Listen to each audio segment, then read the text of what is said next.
तो हेलो दोस्तों, जो आज का टॉपिक है वो टॉपिक है फ्यूचर एनर्जी के ऊपर। और फ्यूचर एनर्जी हम लोग के लिए और हमारे निजी जीवन के लिए बहुत आवश्यक चीज़ है, क्योंकि बिना एनर्जी का, बिना लाइट्स का जीवन यापन करना बहुत ज़्यादा कठिन है। तो ये चीज़ें ज़रूरी हैं हमारे लाइफ के लिए, तो इसके बारे में जानना भी हमारे लिए उतना ही ज़रूरी है, क्योंकि सबको पता है कि एनर्जी कैसे जनरेट होती है। थर्मल पावर प्लांट से होता है, हाइड्रो पावर प्लांट्स लगते हैं, से बिजली उत्पन्न होती है। फिर बहुत सारे प्रोसेस हैं बिजली उत्पन्न करने के लिए। सोलार एनर्जी है, फिर विंड एनर्जी है, हाइड्रो एनर्जी है। तो ये बहुत सारी एनर्जी हैं जो बिजली उत्पन्न करती हैं। बेसिकली बिजली बिजली का जो लाइट का नीड है, एक आम आदमी से लेके और बड़े से बड़े आदमी तक, वो एक अपना स्थान बना चुकी है। तो उसके लिए फ्यूचर में कुछ डिस्टर्बेंस ना हो, कुछ बाधाएं ना आए, और जो जीवन है वो सुगमतापूर्वक चलता रहे, तो बिजली की सप्लाई भी होनी चाहिए। और हमको पता है कि जितना भी खनिज जो पृथ्वी पे पाया जाता है, चाहे वो किसी भी मात्रा में, किसी भी रूप में हो, किसी भी मात्रा में हो, वो एक लिमिटेड सोर्सेस होते हैं, एक लिमिटेड संसाधन होते हैं। उनको आज नहीं तो कल, नहीं तो परसों ख़त्म होना ही है। तो हमको कुछ अदर वे भी देखना है कि जिससे बिजली के उत्पादन में कोई कमी ना आए। तो इस प्रोस्पेक्टिव से, इस पॉइंट ऑफ व्यू से फ्यूचर एनर्जी एक बहुत ही महत्वपूर्ण बिंदु है, टॉपिक है, जिस पे हमको बात करना ज़रूरी है, जिसके बारे में हमें जानना ज़रूरी है। विंड एनर्जी हो गया, सोलार एनर्जी हो गया, जियो थर्मल एनर्जी हो गया, तो इसके बारे में हम लोग इस वीडियो में ओवरव्यू करेंगे। तो चलिए वीडियो शुरू करते हैं। वीडियो अच्छी लगे तो लाइक शेयर सब्सक्राइब जरूर करिएगा, अपने दोस्तों रिश्तेदारों के साथ जरूर शेयर करिएगा। तो सबसे पहले देखेंगे कोल। कोल के बारे में हम लोग यहाँ पे बात करेंगे, कोयले के बारे में। क्योंकि अगर हम बात करें तो कोयला अभी के टाइम में हमारे लिए सबसे इम्पोर्टेंट फ्यूल है, जिससे हम लोग बिजली उत्पन्न कर सकते हैं, जिससे हम लोग बिजली उत्पन्न करते हैं। क्योंकि इससे बड़ा अभी संसाधन हमारे यहाँ इंडिया में भी अवेलेबल नहीं है, जिसको हम यूज करके बिजली चला सकें, बिजली बना सकें। और सबसे ज़्यादा बिजली आज के डेट में कोयले के कंजप्शन से ही बनता है। तो इसके बारे में देखेंगे कि कोल का क्या स्टोरेज कंडीशन है, कितना कंजप्शन रेट है पर डे का, पर ईयर्स का, क्या स्टोरेज बचा हुआ है, फिर कितना कोल से इलेक्ट्रिसिटी प्रोड्यूस होती है। तो सारी चीज़ों के बारे में हम लोग देखेंगे। तो जैसा कि हम सबको पता है कि one of the largest consumer of coal in the world है हम लोग। इंडिया क्या है? India is the one of the largest consumer. अब कंज्यूमर मतलब क्या होता है? कंज्यूमर मतलब होता है कि खपत कौन सबसे ज़्यादा कर रहा है कोल का। तो इंडिया क्या करता है? खपत करता है इलेक्ट्रिसिटी प्रोड्यूस करने में। The country consume 906.08 million metric ton per year. 2020 और 21 के आंकड़े के हिसाब से per year 906.08 million metric ton कोयला क्या होता है? कंज्यूम होता है, खपत होता है। Due to high demand of कोयला का जो है बहुत ज़्यादा डिमांड है। और क्या है हम लोग के यहाँ? क्वालिटी क्या है? एवरेज है, पुअर है। तो इंडिया क्या करता है? इम्पोर्ट करता है हाई क्वालिटी कोयले को, बाहर से मंगाता है, to fulfil the requirement of steel plants, चाहे अदर प्लांट्स भी बोल सकते हैं। तो हमारे यहाँ जो कोयले की क्वालिटी है वो एवरेज क्वालिटी है, पुअर क्वालिटी है। तो हमको क्या चाहिए? थोड़ा सा अच्छा टाइप का कोयला चाहिए। इसके लिए क्या करता है इंडिया? इम्पोर्ट करता है, बाहर से मंगवाता है। India net import of coal grew at compound annual growth 8.62% over the last 10 years. जो इंपोर्ट करता है कोयला, उसमें क्या है? एनुअल ग्रोथ कितना का जा रहा है? 8.62 का जा रहा है। ओवर द लास्ट 10 ईयर से क्या हो रहा है? ये ग्रेट ग्रोथ जो है वो 8.62%, ये एनुअल ग्रोथ रेट है, ये बढ़ता जा रहा है। India is the second largest coal importer in the world after China. India क्या है? सेकेंड लार्जेस्ट है पूरा विश्व में कोल इंपोर्ट करने वाला, चाइना के बाद में। India and accounted for 64.07 of the total coal consume in the country of 2020 to 2021। It means electricity sector में सबसे ज़्यादा कोल यूज होता है इलेक्ट्रिसिटी जनरेट करने में, which is 64.07% electricity is generated by using the coals पूरा इंडिया में 100% में। उसके बाद अगर हम बात करें तो इलेक्ट्रिसिटी सेक्टर में क्या होता है? लार्जेस्ट कंज्यूमर है रॉ कोल का, जिसमें क्या होता है? 64.07 of the total coal consumed in the country 2020-2021 के हिसाब से 64.07 क्या है? रॉ कोल को कंज्यूम किया गया है। वहीं पे अगर हम लोग बात करें तो coal generated over 73% of electricity in produce 2020 to 2021। Coal क्या करता है? 73% इलेक्ट्रिसिटी जनरेट करता है। या हम लोग कह सकते हैं कि 73% of electricity is generated by using of the coals. तो ये कोल से इलेक्ट्रिसिटी जनरेट होती है। अगर हम थोड़ा सा ओवरव्यू को देखें तो यहाँ पे क्या होता है? एक्चुअली कोल होता है, कोल को क्या करते हैं हम लोग? छोटे छोटे पार्ट में तोड़ के उसको क्या करते हैं? उसमें से उसको छोटे छोटे पार्ट में क्रशिंग मिल में भेजते हैं, वहाँ से उसको तोड़ते हैं। फिर वहाँ से जब वो छोटा छोटा पार्ट हो जाता है तो फिर उसको क्या करते हैं, कन्वेयर के हेल्प से उसको क्या करते हैं, बॉयलर यूनिट में भेजते हैं। वहाँ पे क्या करते हैं, कोल को जलाते हैं, जिसमें से क्या होता है, फोजिल्स निकलता है। Fossil is one kind of the fuels. तो वो क्या करता है, वो जो बॉयलर्स में वाटर होता है, उसको वाटर को क्या करता है, हीट करता है, जिससे वाटर क्या होता है, स्टीम में कन्वर्ट होता है, सुपर सेचुरेटेड स्टीम में कन्वर्ट होता है। फिर वहाँ से क्या होता है, वो टरबाइन को जाता है वाटर, वहाँ से टरबाइन क्या करता है, टरबाइन को स्टीम क्या करती है, high pressures and high velocity से क्या करती है, टरबाइन को रोटेट करती है, अल्टरनेटर और डायनामो। तो फिर जब टरबाइन रोटेट करता है तो उसके साथ अल्टरनेटर और डायनामो लगा रहता है, जिसके साथ जनरेटर का कनेक्शन होता है। तो वहाँ से क्या होता है, वो फिर जनरेटर से इलेक्ट्रिसिटी उत्पन्न होती है। तो ये क्या होता है ना, टोटल प्रोसेस है कोल को यूज करने का एज ए फ्यूल। विदाउट कोल क्या होगा, स्टीम हीट जनरेट नहीं होगा, जो हीट नहीं जनरेट होगा तो फिर वाटर जो है स्टीम में कन्वर्ट नहीं होगा। तो ये होता है कोल को यूज करने का तरीका। तो कोल क्या है, कोल का लिमिटेड साधन है, हमारे यहाँ लिमिटेड है, लिमिटेड संसाधन है कोल। ऐसा नहीं है कि पूरा लाइफ टाइम सा पूरा मतलब अनलिमिटेड है, ऐसा कुछ नहीं है। कोल एक लिमिटेड है, हमारे पास लिमिटेड सोर्सेस है उसको यूज करने का। तो इसलिए जब वो खत्म होगा तो हमारे पास अनदर ऑप्शन होना चाहिए। तो अनदर ऑप्शन के भी बारे में हम लोग यहाँ पे पढ़ेंगे, लेकिन थोड़ा सा पहले कोल के बारे में और देख लेते हैं। तो कोल क्या है, coal in India has been mined in 1774। 1774 में पहली बार क्या हुआ, कोल का माइंड का शुरुआत हुआ था। Mining 777.31 million metric ton in the financial year 2022 में लगभग 777.31 मिलियन टन का क्या हुआ है, कोयले का माइनिंग हुआ है। मतलब माइनिंग मतलब क्या है, कोयले को निकाला गया है। माइनिंग मतलब क्या, कोयले का जो खदान होता है ना, उसमें से कोयले को क्या करते हैं, निकालते हैं, उस प्रोसेस को बोलते हैं माइनिंग। तो वहाँ से क्या हुआ है, 777.31 मिलियन टन क्या हुआ है, कोयले को निकाला गया है। India has the fourth largest coal reserve in the world. India पूरे वर्ल्ड में चौथा स्थान पर आता है कोल को रिजर्व। रिजर्व मतलब क्या है, कोल को रखने में, कोल को जैसे बैंक अकाउंट में पैसे रखते हैं, उस हिसाब से कोल को रखने में, रिजर्व करने में, एक सुरक्षित रखने में, इकट्ठा करने में, कलेक्ट करने में क्या है, चौथे स्थान पर है। As 1 April 2021 India had three 352.1 billion metric ton. क्या है, अप्रैल 2021 के डाटा और उसके रिकॉर्ड के हिसाब से इंडिया के पास 352.13 बिलियन टन कोयला है, ये एक रिकॉर्ड के अनुसार। अगर हम बात करें कि थोड़ा सा देखें कि कहाँ कोयले का उत्पादन होता है, कहाँ कोयले का मतलब भंडार पड़ा हुआ है इंडिया में, तो सबसे पहले आता है झारखंड। झारखंड को क्या है ना, कैपिटल ऑफ कोल भी बोलते हैं, मतलब कोयले की राजधानी भी बोलते हैं। धनबाद एक वहाँ का डिस्ट्रिक्ट है जहाँ पे अच्छा खासा मतलब कोयले का वो होता है, खनन होता है, माइनिंग होता है। तो झारखंड पहला नंबर पे आता है, जहाँ पे 86.217 बिलियन मेट्रिक टन्स का कोल रिजर्व है। उड़ीसा में 84 है, उसके बाद छत्तीसगढ़ में 73 है, 33 वेस्ट बंगाल में है, 30 मध्य प्रदेश में है, तेलंगाना 22, महाराष्ट्र 12, बिहार 3, आंध्र प्रदेश। ऐसे ही क्या है, ये रिजर्व है कोयले का, कौन से स्टेट में कितना कोयला है। जैसा कि हमने यहाँ पे पढ़ा है कि 312.13 बिलियन मीट्रिक टन कोयला 2021 के डाटा के हिसाब से स्टोर है। वहाँ पे इसको क्या किया है, ब्रेकरेज करके इसको छोटे छोटे पार्ट में दिखाया कि किस राज्य में कितना कोयला रिजर्व है। यहाँ पे थोड़े से ग्राफ के बारे में बात करें तो यहाँ पे देखेंगे कि जो ब्लू है वो डिमांड है, ग्रीन वाला प्रोडक्शन है, और ब्लैक वाला इंपोर्ट है। तो डिमांड हमारा हमेशा हाई लेवल पे है कि हमको क्या है, डिमांड इतना है। 2008 से 2009 के बीच में 400 से 600 मिलियन टन हमको रिक्वायरमेंट था, लेकिन उससे थोड़ा कम हुआ। फिर 2009 से 2010 में 600 से ऊपर गए हम लोग, ग्राफ में देखेंगे तो। फिर 2011 ऐसे ही बढ़ते बढ़ते सबसे ज़्यादा अगर देखा जाए तो 2012 और 2014 के डाटा के हिसाब से 800 के आसपास मिलियन टन के पास रिक्वायरमेंट थी, इन मिलियन मिलियन टन के हिसाब से। और ये इंपोर्ट है, हम लोग कितना इंपोर्ट करते हैं बाहर से, तो ये इंपोर्ट लाइनिंग है। तो इंपोर्ट लाइनिंग भी धीरे धीरे धीरे धीरे इंक्रीज हुई है, जैसे जैसे हम आगे बढ़ रहे हैं, जैसे जैसे हमारा साल बढ़ रहा है। तो ये क्या है कि रिलेशन दिखाता है कि डिमांड में और प्रोडक्शन में और इंपोर्ट में क्या रिलेशन है। तो हमारा हमेशा डिमांड क्या है, ऊपर ही रहा है, हमको ज़रूरत ज़्यादा ही है, लेकिन हमारा प्रोडक्शन कम है। अब प्रोडक्शन को डिमांड के हिसाब से मेंटेन करना है तो हम क्या करते हैं, इंपोर्ट करते हैं। तो ये एक ग्राफ है to show the relation between demand, production and import of the coals. वैसे ये कोल प्रोडक्शन का ये भी है, इसमें TWH में दिया है, जिसका मतलब होता है टेरावाट हावर्स के हिसाब से होता है उसका। तो इसमें 1990 से लेकर 2009 तक ग्राफ दिया है कि कैसे कैसे रिक्वायरमेंट बढ़ा है।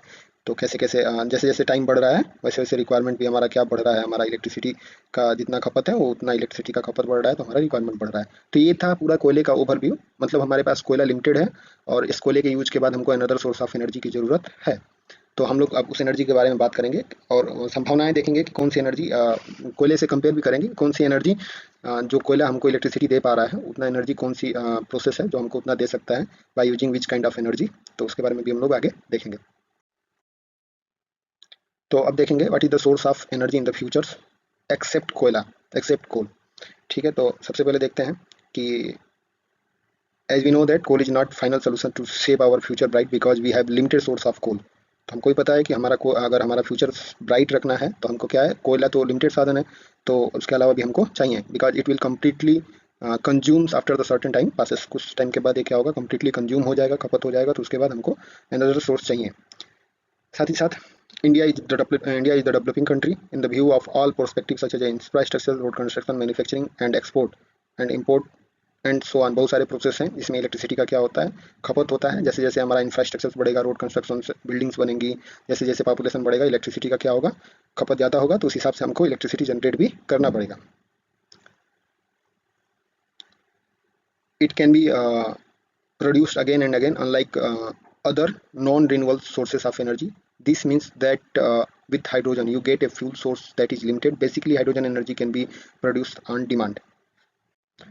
तो इससे पहले हम यहाँ पे देखेंगे पहले कि क्या सोर्स ऑफ रिन्यूएबल एनर्जी होता क्या है। रिन्यूएबल एनर्जी वो होता है कि जिसको हम लोग कंटिन्यूअस यूज करें, जो खत्म ना हो, जो एक्चुअल में बोले तो कंज्यूम भी ना हो, कंज्यूम हो तो एक अनदर फॉर्म में फिर रिवर्ट करके उसको फिर से यूज कर सके, उसको रिन्यूएबल एनर्जी बोलते हैं। वही रिन्यूएबल एनर्जी का यहाँ पे दिया हुआ है कि रिन्यूएबल एनर्जी होता क्या है। बेसिकली हाइड्रोजन एनर्जी हो गया जो एक रिन्यूएबल, एक one kind of renewable energy है, और इसको हम लोग यूज कर सकते हैं, अगेन एंड अगेन प्रोड्यूस कर सकते हैं।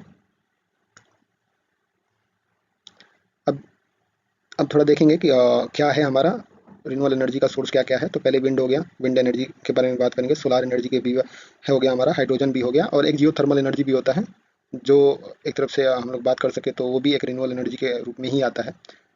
तो जैसा कि हमको पता है कि कोल लिमिटेड है, तो हमको क्या करना पड़ेगा, यहाँ फाइंड होगा, find another sustainable source of energy. Sustainable and renewable both are same, अलग अलग शब्द है लेकिन उसका तात्पर्य और उसका अर्थ एक ही आता है। There are so many sources to produce energy but efficiency is very less as compare to the coals, hence this is the one of the factors we should have to think about. क्या है कि यहाँ पे multiples type है renewable energy का, multiple sources हैं which can be use to generate the electricity. But यहाँ पे क्या है, जो इफिशियंसी है, जैसे coal 73% of the electricity generate करता है, वहाँ पे ऐसा कोई भी अभी हमको स्ट्रॉन्ग ऐसा नहीं मिला है जिसको यूज करके हम लोग क्या करें, जो हमारा डिमांड है उसको कम्प्लीटली फुलफिल करें।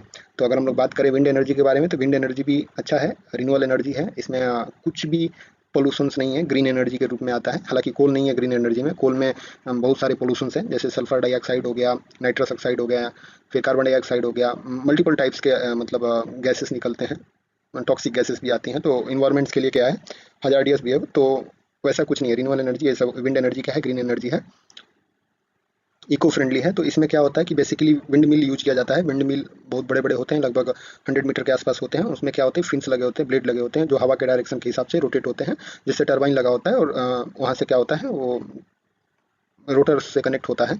अब वो रोटर घूमता है, सॉरी रोटर से कनेक्ट होता है, और वो रोटर घूमता है तो जनरेटर घूमता है, फिर जनरेटर घूमता है तो इलेक्ट्रिसिटी प्रोड्यूस होती है।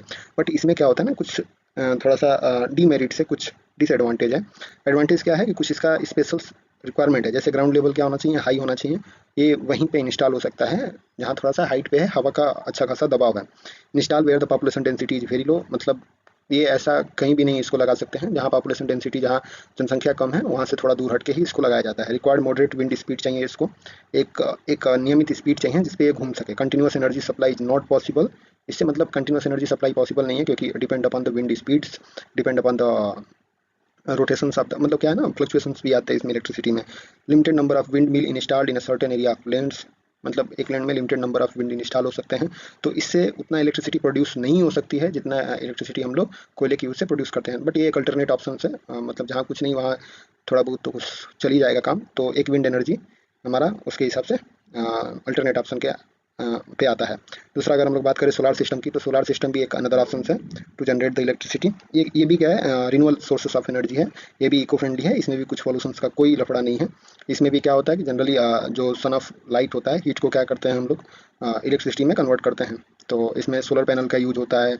अब बेसिकली सोलर पैनल का यूज किया, उसके बाद उससे क्या हुआ कि बैटरी में क्या हुआ, हीट उसमें मल्टीपल सिस्टम होते हैं जिसका यूज करने से क्या होता है, हीट को धीरे धीरे हम लोग इलेक्ट्रिसिटी में कन्वर्ट करके स्टोरेज करके फिर उसको सप्लाई करते हैं, तो इसमें स्टोर किया जाता है। तो वो चीज़ हो गया।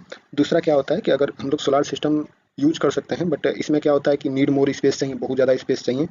तो डिमांड पूरा करने के लिए अगर एक तरफ से बात करें तो बट उतना कैपेबल नहीं है कि पूरा डिमांड पूरा कर पाए। Continuously supply is not possible because it depend upon the weather conditions required open and sunny weather. जैसा कि कंटिन्यूस सप्लाई पॉसिबल नहीं है। Sunny weather, open and sunny weather मतलब धूप चाहिए इसको बादल बारिश के टाइम में, इलेक्ट्रिसिटी उतना प्रोड्यूस नहीं कर पाएगा। Can effect the producing of farmings, मतलब अगर कहने का ये मतलब है कि एक तो आपको बंजर ज़मीन चाहिए इसको लगाने के लिए। अगर बंजर ज़मीन नहीं है तो आपको क्या करना पड़ेगा, अच्छे खासे ज़मीन पे इसको लगाएंगे तो वहाँ पे फॉर्मिंग करना क्या हो जाएगा, मुश्किल हो जाएगा। हाइट भी रख दिए तो भी फॉर्मिंग मुश्किल हो जाएगा, क्योंकि to grow the plants sunlights is very important to produce the plant. तो प्लांट को बढ़ने के लिए सनलाइट को क्या है, ज़रूरत है। तो वो क्या करेगा, सनलाइट को नीचे आने नहीं देगा प्लांट पे, तो वो भी एक डीमेरिट हो जाता है सोलार सिस्टम का। अगर कंक्लूजन देखा जाए तो सोलार सिस्टम केपेबल है टू प्रोड्यूस द एनर्जी और फुलफिल द रिक्वायरमेंट और demand of the electricity. But इसमें कुछ वही कुछ बाधित पॉइंट है, कुछ पॉइंट्स हैं जिसको क्या करना पड़ेगा, समझना पड़ेगा, क्योंकि स्पेस ज़्यादा चाहिए, वेदर सही कंडीशन होना चाहिए तभी इलेक्ट्रिसिटी प्रोड्यूस हो पाएगा। तो कुछ दो चार पॉइंट है इसके भी। अब आते हैं थोड़ा हाइड्रोजन एनर्जी के ऊपर में। तो hydrogen energy as a future energy, तो हाइड्रोजन एनर्जी के ऊपर भी थोड़ा बात करेंगे। ये थोड़ा सा एक तरफ से इंपॉर्टेंट हो जाता है, ना कि इलेक्ट्रिसिटी प्रोड्यूस करने में। बाकी अगर हम लोग बात करें तो देखिए, कोयले का क्या है, अल्टरनेटिव यूज तो बिजली में भी है। लेकिन आपको आपको भी पता है कि कोयला गाड़ी जो व्हीकल्स आ रही हैं वो भी ईवी आ रही हैं, इलेक्ट्रिक व्हीकल आ रही हैं। तो कहीं ना कहीं कोयले का भी एक अल्टरनेट ऑप्शन व्हीकल्स में भी आ रहा है। कोयले का बिजली, कोयले से जो बिजली का उत्पादन हो रहा है उसको भी गाड़ी चलाने में यूज हो रहा है। तो हाइड्रोजन से भी जो भी बिजली उत्पादन होगा, hydrogen can be use as a fuel to run the vehicles. Hydrogen can be use as a fuel to generate the electricity. तो दोनों चीज़ें पॉसिबल हैं हाइड्रोजन को यूज करने से। तो इसलिए हाइड्रोजन के बारे में थोड़ा सा बहुत जानना यहाँ पे ज़रूरी है। तो सबसे पहले देखेंगे कि हाइड्रोजन्स किस फॉर्म में अवेलेबल है और इसको कैसे हम लोग जनरेट कर सकते हैं बाय यूजिंग द हाइड्रोजन्स। तो जैसे कि पता है हम सबको कि here on the earth vast number of the hydrogen atom are content in the water, plant, animal and the humans body course. बहुत सारा, मतलब बहुत अधिक मात्रा में, सर्वाधिक मात्रा में हाइड्रोजन्स के जो एटम है वो पाए जाते हैं किसमें, वाटर्स में, प्लांट्स में, एनिमल्स में, मल्टीपल टाइप ऑफ कोर्सेस में, ह्यूमंस के बॉडी में। But while it is present in nearly all molecules in the living things में भी पाए जाते हैं। it is very इस मतलब very scared as a gas, मतलब गैस के रूप में बहुत ज़्यादा मतलब फैले हुए भी हैं। लेस देन 1 पार्ट पर मिलियन बाई वॉल्यूम। अगर बात की वॉल्यूम की एक पार्ट में मिलियंस ऑफ हाइड्रोजन हमको पाए जाते हैं। It is the most abundant element in the universe. सबसे ज़्यादा पाए जाने वाला क्या होता है हाइड्रोजन से, मोस्ट अबंडेंट यूनिवर्स में पूरा। Water is the most abundant compound of hydrogen found on the earth. Water is the most abundant compound which have much hydrogen molecules that is found on the earth। मतलब water सबसे ज़्यादा hydrogen को क्या करता है, content करता है। Currently global hydrogen production is 48%। 48% global hydrogen production है करंटली में, by using the 48% by from natural gases, 30% from oils, 18% from coal। Water इलेक्ट्रोसिस अगर यूज करें तो 4% के आसपास क्या होता है, ग्लोबल हाइड्रोजन का प्रोडक्शन होता है। थोड़ा सा इसका डिसएडवांटेज और एडवांटेज जान लेते हैं। इट इज रेडियली अवेलेबल, मतलब हर जगह मिल ही जाता है। It does not produce harmful emission, कुछ हार्मफुल एमिशन होता नहीं है इसका, मतलब प्रोड्यूस नहीं करता है। इन्वायरमेंटल फ्रेंडली है, इको फ्रेंडली है। It can be use as a fuel in rockets. It is fuel efficient, renewable भी है। थोड़ा सा डिसएडवांटेज में क्या है, एक्सपेंसिव है, स्टोर करना थोड़ा सा डिफिकल्ट हो जाता है, क्योंकि हाईली कंप्रेसिबल सिलेंडर में स्टोर करना पड़ता है। It is not easy to replace in any kind of existing infrastructures. It is highly flammable होता है, dependent on the fossil fuels होता है। It is dependent on the fossil fuels. अब थोड़ा सा बात करते हैं कि वर्तमान में हाइड्रोजन का उपयोग 6 मिलियन टन है, जो कि रिफाइनरी में लगभग 3 मिलियन टन हाइड्रोजन की मांग है। देश में कुल हाइड्रोजन की मांग 46% है। मतलब यहाँ पे 46% जो रिफाइनरी में, वो अकेले केवल रिफाइनरी में हमको चाहिए 3 मिलियन टन। तो जो टोटल है कुल हाइड्रोजन जो मांग है उसका 46% अकेले रिफाइनरी में चाहिए। Ammonia production contribute 48%। Ammonia production क्या है, कंट्रीब्यूट करता है 48% of the carbon of the current hydrogen demand. Hydrogen is an invisible gases, so despite their colourful descriptions. हालांकि ये कलरफुल गैस होता है, तो there is no visible difference between the different type of hydrogen. तो इसको कुछ categorise किया गया है। ग्रीन हाइड्रोजन हो गया, ब्लू हाइड्रोजन हो गया, ग्रे हाइड्रोजन हो गया, ब्लैक एंड ब्राउन हाइड्रोजन हो गया। कोयले से ही आ जाता है। ग्रे हाइड्रोजन किसी और प्रोसेस में हम लोग क्या करते हैं, निकालते हैं। There are multiple process which produce the multiple type of hydrogen molecules atoms. जैसे ग्रीन एनर्जी हो गया, तो ये भी अनदर काइंड ऑफ प्रोसेस से ये लोग क्या होता है, ये हाइड्रोजन के मॉलिक्यूल्स पाए जाते हैं, निकाले जाते हैं या प्रोड्यूस किए जाते हैं। तो ये बेसिकली हमारा था कि फ्यूचर एनर्जी के रूप में हम लोग किसको यूज कर सकते हैं आने वाले समय में। तो वहाँ पे 3-4 ऑप्शन बन रहे हैं, जैसे विंड एनर्जी हो गया, फिर सोलार एनर्जी हो गया, जियोथर्मल भी हो गया। जियोथर्मल के बारे में यहाँ पे बात नहीं की है, उसके बारे में आगे कभी एक डिटेल वीडियो बनाया जाएगा, क्योंकि एक इंपॉर्टेंट टॉपिक है। फिर हाइड्रोजन एनर्जी हो गया, फिर हाइड्रो एनर्जी भी है, जिसको क्या करते हैं हम लोग, उसके बारे में भी एक बार बाद में डिटेल वीडियो बनाएंगे, क्योंकि उसका प्रोसेस थोड़ा लंबा होता है। लगे वीडियो सही लगे तो लाइक शेयर सब्सक्राइब जरूर करिएगा, कमेंट जरूर करिएगा।